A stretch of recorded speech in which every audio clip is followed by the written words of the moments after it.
चला सगळं काम बाजूला ठेवूया. सगळ्यात पहिलं मोदकाची रेसिपी बनवूया. कशासाठी? उद्या गणेश जयंती आहे आणि गणेश जयंतीला तिळाचे पदार्थ आवर्जून केले जातात. म्हणून आपण आज तीळ गुळाचे मोदक कसे बनवायचे ही रेसिपी बघतोय. तर इथे 1 वाटी तीळ घेतलेले, त्याच वाटीने किसलेलं खोबरं घ्या आणि त्याच वाटीने 1.5 वाटी गूळ घ्या आणि 1 चमचा विलायची पावडर. बस एवढं साहित्य आपल्याला सारण बनवण्यासाठी पुरेसं झाले. सगळ्यात पहिलं तीळ गवळे गवळे भाजून घ्या आणि नंतरनं खोबऱ्याचा जो किस घेतलेला आहे तो यामध्ये घाला आणि किससुद्धा गवळा गवळा हलकासा भाजून घ्या. जास्त भाजायची गरज नाही. तर इथे झालेलं आहे भाजून. आता एका ताटामध्ये काढून घ्या आणि ताटामध्ये गार झालं की मिक्सरला आपल्याला याचं वाटण करून घ्यायचं. आता वाटण कसं करायचं आहे? जास्त बारीक असं पिठासारखं करायचं नाही आहे, तर असं थोडंसं भरड कसं करतोय तशी आपल्याला इथे भरड काढून घ्यायची.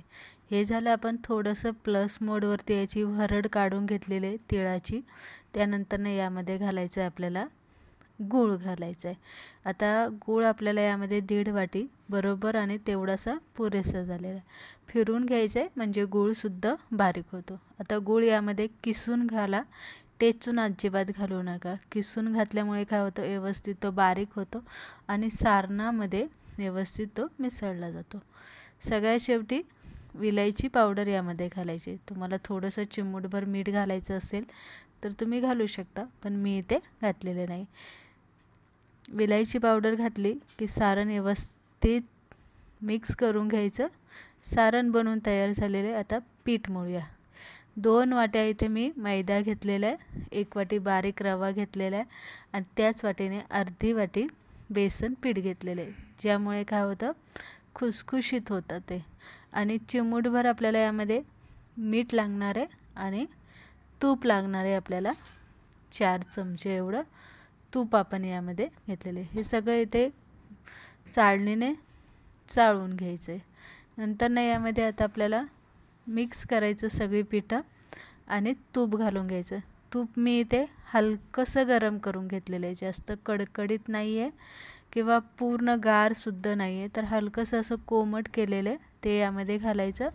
व्यवस्थित पिठाला तूप चोळून घ्यायचं आणि नंतरनं पाणी घालून सॉफ्ट असं याचा आपल्याला गोळा मळून घ्यायचा आहे.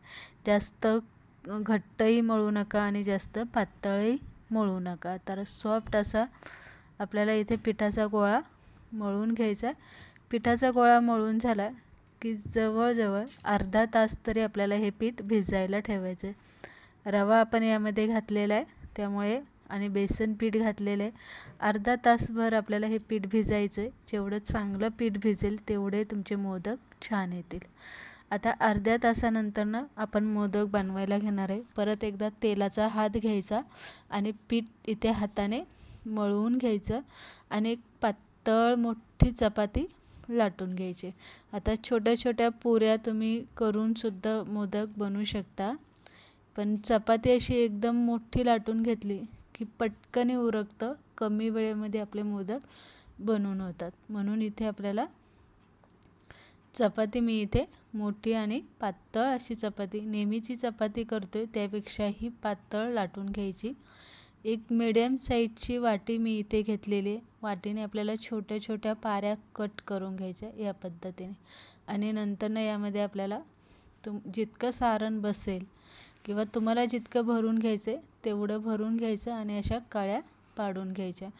व्यवस्थित कळी पाडल्याच्या नंतरनं वरती जेव्हा आपण तोंड मिळवत आणतो ते व्यवस्थित पिळून घ्या, म्हणजे तळताना आपल्या कळ्या सुटणार नाही. तर इथे बघू शकता छान अशी कळी आलेली आहे. दुसरा मोदकसुद्धा आपण त्याच पद्धतीने बनवून घेतो.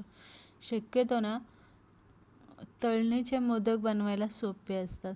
पाऱ्या पाडायचं एवढं काही टेन्शन नसतं. ॲटोमॅटिक ते असं गोल गोल फिरवलं की पीठ जुळून येतं अशा घडीवरती आणि व्यवस्थित अशा कळ्या त्यामध्ये दिसतात. तर या पद्धतीने फक्त वरचं तोंड जे आहे ना ते असं पिळून घ्या. तर या पद्धतीने आपण बाकीचे मोदक थोडेसे बनवून घेऊ आणि मग तळून घेऊ. तर इथे एवढे मोदक मी एका चपातीमध्ये एवढे मोदक मी इथे बनवून घेतलेले. तळताना आपल्याला तेल हलकंसं गरम करायचं आहे. जास्त असा धूर निघेपर्यंत अजिबात गरम करू नका, नाहीतर फक्त तुम्हाला तळलेले वाटेल. मोदक कच्चे राहतील. जेव्हा आपण तोंड मिळवतो ना, तिथे कच्चे राहील. आणि दुसरी गोष्ट म्हणजे मोदक कुरकुरीत होणार नाही. तर आपल्याला इथे